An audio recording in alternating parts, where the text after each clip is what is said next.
What's up, guys? Welcome back to Newswave. So ever since that Nintendo Switch OLED model was revealed, there have been a lot of reactions and questions online as to what happened exactly with some of those previous reports from Bloomberg, where they had the OLED screen completely accurate, but then they had the 4K side of things completely off. Well, a new report went live yesterday that many of you sent me, with Digital Foundry and Eurogamer kind of weighing in here with some of their thoughts, some of the backstory, and even new details to bring up even more questions. We'll talk about that one here today. Also, we're going to be talking about Assassin's Creed, as it looks like Ubisoft is going full-on live service now with this series, and we're also going to talk about The Legend of Zelda Breath of the Wild. It came out back in 2017, and people are still finding things in this game. Guys, if you enjoy these videos, make sure that like button helps out a ton, and if you're new here to the Spawn Wave channel, make sure you subscribe down below and ring that notification bell so you can keep up to date with all the uploads here on the channel. And we're going to start today with that Switch OLED model, but specifically the Switch OLED model dock. As many of you realized, oh, my current Switch works with that dock, maybe I want to pick that dock up because I like the look of it. Maybe you like the idea of that USB port being replaced with a LAN port so you can plug your Ethernet cable in for wired connection. It does appear that Nintendo will be offering that dock up for sale separately from the Switch OLED model. They did have a quote here we can see from Digital Trends where Nintendo says the white dock and black dock will be sold separately. No HDMI cable, no AC adapter, and not in a package on the Nintendo online store.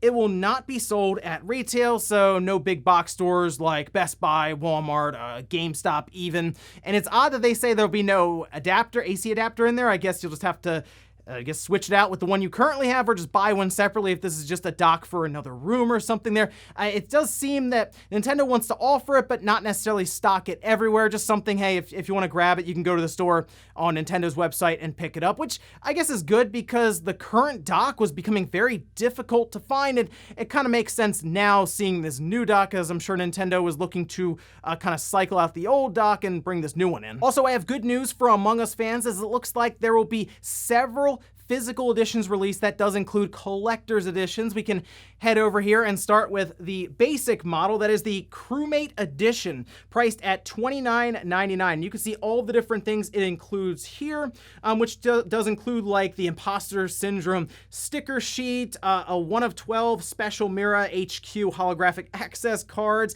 and we can see obviously the games there for the Switch, PlayStation 4, PlayStation 5, and the Xbox Series and Xbox One consoles. We can move up here to the Imposter Edition. This one's priced at $49.99. It does have a pretty cool looking purple Crewmate plush there added in, as well as a limited edition Imposter Edition box. And if we move up to like their Ultimate Edition, that is the Ejected Edition. That one is $90, has a Crewmate fleece blanket, a red Imposter beanie, and it looks like a limited edition Ejected Edition box. But this is really cool for Among Us fans. Obviously, Among Us has come a long way from what it started as. This is the smaller game, but really took off online. It was fun. I played it for a while there with some friends online. It's a cool game, of course, to try to figure out who's wiping everyone out where, but I just kind of fell out of it a bit. But I understand it's still very popular, and it's really cool to see it blow up to where it is now, to where we're talking about several different collector's editions for Among Us. As far as I can tell, pre-orders are open now, but they do have the date currently on the online shop as just December 31st, so I guess they're still trying to work out the exact date for that one, but you can head over there and take a look at them. I'll leave a link down in the sources. Oh, and we do have an update for that Monster Hunter Stories 2 situation when it comes to the physical version having apparently a data download warning on the box art, but we do have this tweet here, this from the Monster Hunter official Twitter account, saying important info on Monster Hunter Stories 2 for Nintendo Switch. The physical version does not require any downloads or installation to start playing. The digital version requires 13.5 gigabytes of free space. A day one patch requires 0.5 gigabytes of free space. I mean, we all expect day one patches at this point, so that's not a big deal. The strange thing was, like I said, we saw that kind of that description of it being just about the same file size as what was on the store for the eShop. So we didn't really know what that's about. I mean, I still don't know. Maybe it was a misprint or something.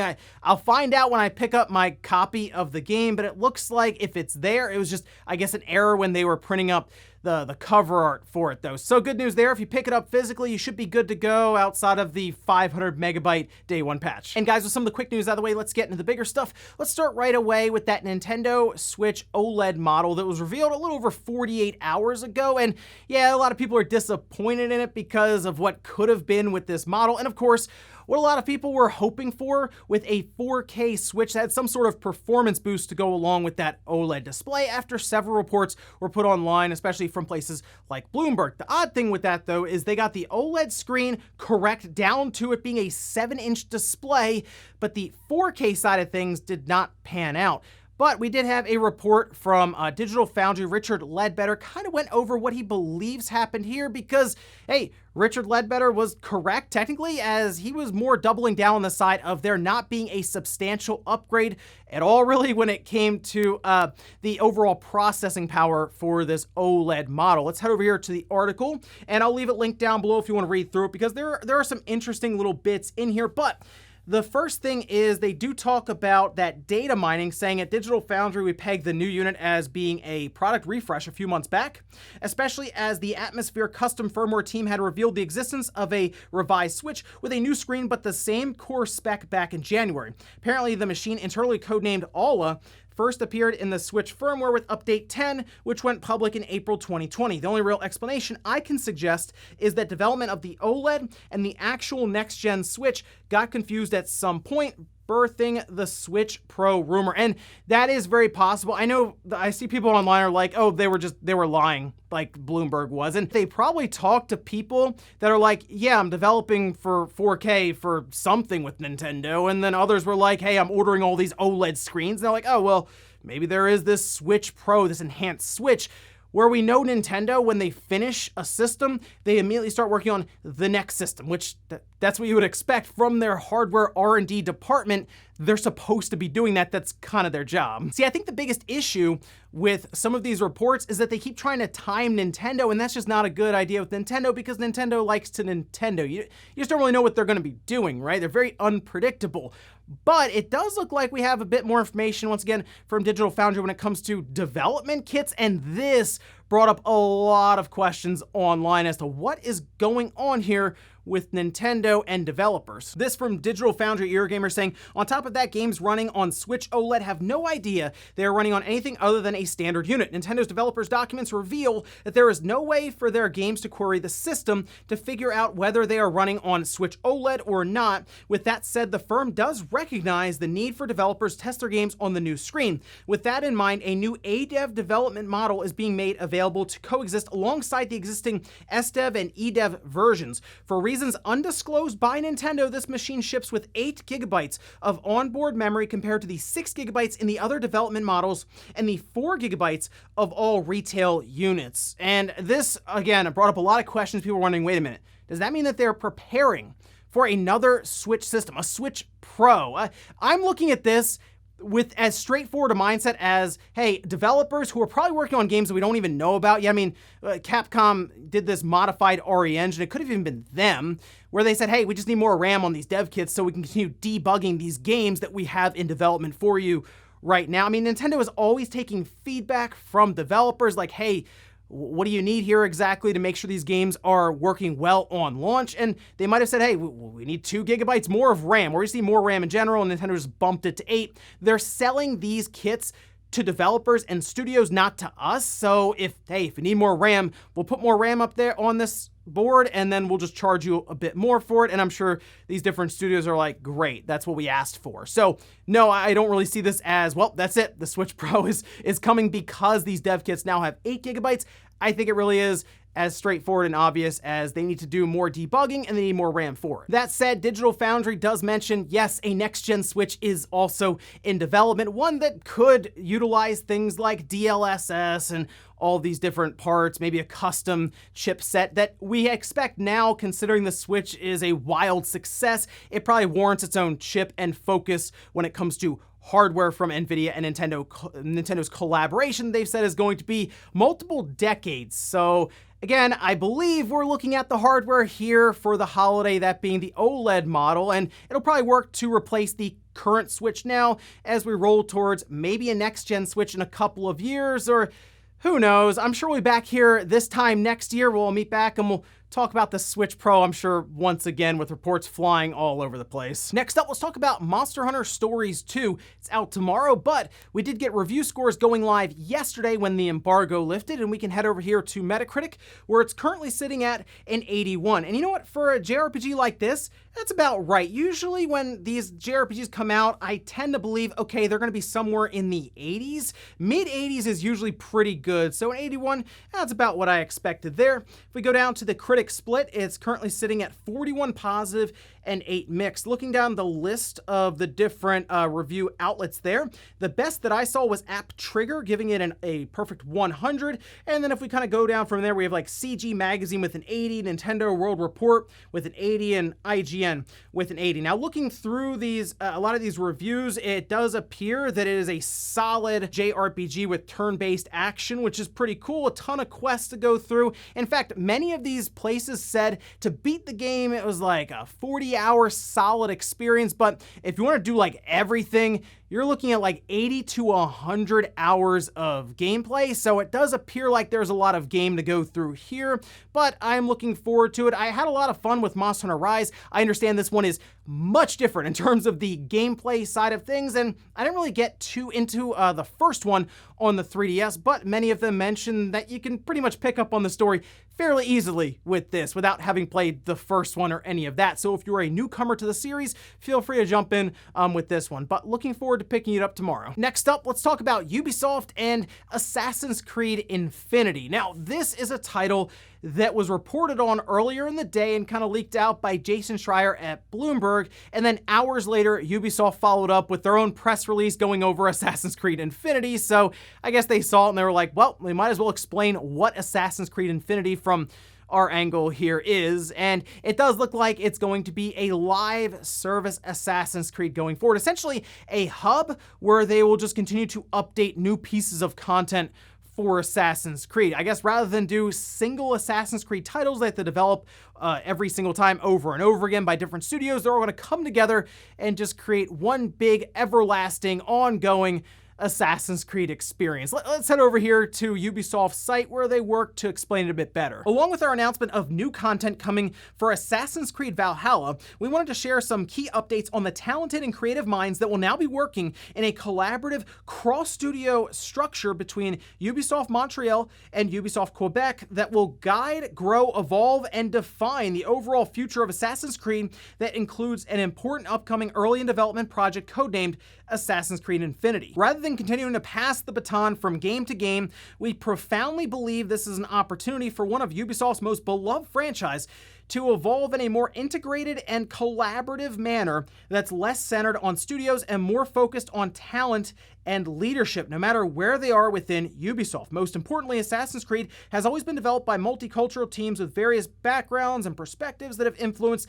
the depiction of its characters, locations, and culture. Now, kind of going through this, it shouldn't be too surprising for Assassin's Creed because as the series has gone along, it has felt more and more like Ubisoft wants to do things like microtransactions with that experience booster or like extra pieces of armor or other different things. Like they've slowly been walking Assassin's Creed in the live service direction for a while now. So to hear that they were planning a big jump into the live service side of things with Assassin's Creed, it's not surprising. They even talked about this before with investors saying, hey, live services are pretty lucrative. We should make more live services. And the first thing I thought of were their big open world titles like Assassin's Creed or Watch Dogs. They talked about Division, but come on, Assassin's Creed was gonna follow eventually. And after hearing how long Valhalla was, I say hearing because I got burned out of Valhalla after like 30 hours, and then Jordan's like, yeah, it took like almost 70 hours to beat the game. And I'm like, why would it take almost 70 hours to beat Assassin's Creed Valhalla?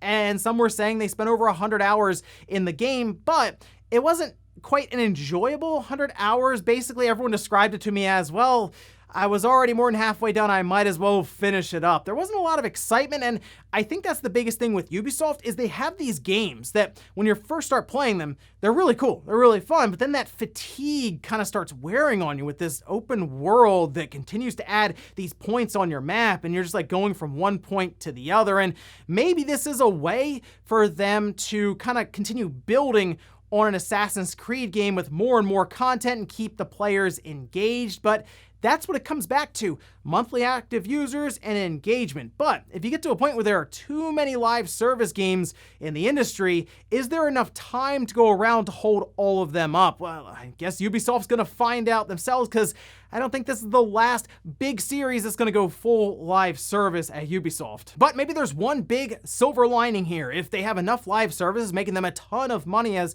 they seem to be planning on, hey, maybe there will be some money kind of left to the side and we can get a new Splinter Cell game.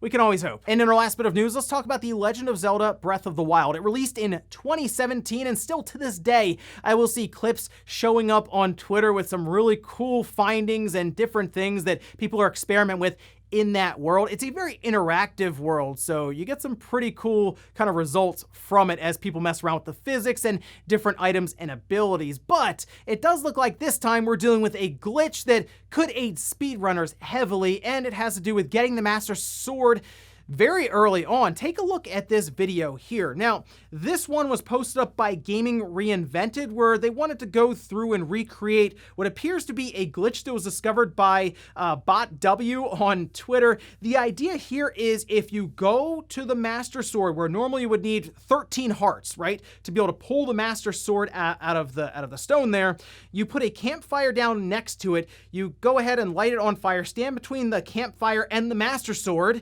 and if done correctly, you rest, look up at the sky, keep mashing A, and you will have the Master Sword when you come back from the black screen after resting at that campfire. I saw this, and this was mind-blowing, because you could do this very early on there. Just go with the Master Sword, and you're good for the game. I mean, when you get the Master Sword, usually you just want to use that for the most part. So, sure, this could be a really big deal for the speedrunning community, and that's usually how you get to this point. You have these glitches that allow you to skip parts of the game or make you pretty strong early on to get through parts of the game very quickly. I almost wonder if Nintendo will come out with a patch for this just to kind of get rid of this glitch. Maybe they'll just leave it, because it is pretty cool to see, and you know, I might actually try it out just for fun to see what it feels like to get the Master Sword like that early in the game. And before we go to the comment of the day, we're taking a look at the poll that I posted up yesterday, where I asked, how do you feel about Assassin's Creed moving to a live service formula? 6% said I like it, 45% said I don't like it, and then 49% said I'm not into the Assassin's Creed games. I kind of expected that split though, because you ask anyone really about live services and they always are very hesitant because they think of, oh, microtransactions, always online, all these other things, right, that kind of come along with live services. But we have seen success with live service for things like Destiny 2 and others. So we'll have to see Assassin's Creed Infinity before we completely judge it. But I do wonder that other number down there where it's like, I'm not that into Assassin's Creed. I wonder if I'd asked this question back in the day when Assassin's Creed 2 came out and everyone really liked that, if that number would be much smaller. I feel like people just kind of fell out of Assassin's Creed over time. I don't know if it was that Ubisoft fatigue or the worlds just kept getting bigger and bigger just for the sake of being big, like big worlds that you would go through. But I do feel like Assassin's Creed has lost a bit of a step, even going up to like Valhalla, which was apparently very successful for Ubisoft. I just didn't feel the same hype I did back in the day, even with something like Black Flag when that released. And we'll finish up with the comment of the day as you're seeing here. This is from Bad Day saying, challenge, TechWave installing new OLED screen on OG Switch. Hammer optional. Now, I'm sure people are going to wonder, can you put the OLED screen in the original Switch? I'm going to say no, because most likely it's a completely different connector. There's also different parts when it comes to power management to the screen. So we'll take a look at it. Obviously the internals, I'm just not really counting on that being a possibility. We should also see the internals of this newer Switch OLED model.